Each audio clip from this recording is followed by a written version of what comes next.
ഞാൻ ഉണ്ടാക്കാൻ പോകുന്നത് അടിപൊളി മാങ്ങാക്കറിയും മോരുകറിയാണ്. അപ്പൊ മാങ്ങ സ്ലൈസ് ചെയ്തതും മാങ്ങക്ക് ആവശ്യത്തിനായ സവാള, പച്ചമുളക്, ഇഞ്ചി, വെളുത്തുള്ളി.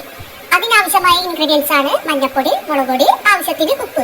ഇത് ഞാൻ മോരുകറിക്ക് തയ്യാറാക്കിയതാണ്. ചെറിയ ഉള്ളി, പച്ചമുളക് കട്ട് ചെയ്തത്, തൈര്, ഇത്തിരി മഞ്ഞപ്പൊടി.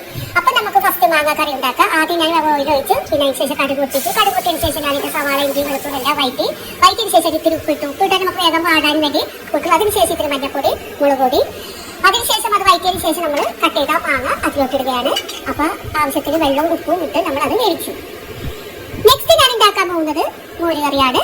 അപ്പൊ മോരുകറിക്ക് ആവശ്യത്തിനായി ഞാനൊരു പാൻ ചൂടാക്കാൻ വെച്ചിട്ടുണ്ട്. അത് ഞാൻ ഓയിൽ ഒഴിച്ചു, കടുക് പൊട്ടിച്ചു. അതിനുശേഷം ഞാൻ അരിഞ്ഞു വെച്ച ഉള്ളി, പച്ചമുളക്, ഇഞ്ചി, വെളുത്തുള്ളി ഇത് വയറ്റിന് ശേഷം ഇത്തിരി മഞ്ഞപ്പൊടി ഇട്ടു. അതിനുശേഷം ഞാൻ തൈര് ഇട്ടു. അപ്പൊ ഇത്രയേ ഉള്ളൂ, ഇത് ഒരുപാട് തിളപ്പിക്കാനും പാടില്ല. അപ്പൊ നമ്മുടെ മോരുകറി റെഡി, മാങ്ങാക്കറി റെഡി. അപ്പൊ അല്പം ചോറെടുത്ത് ഇത്തിരി മാങ്ങാക്കറിയും നെക്സ്റ്റ് പപ്പടവും.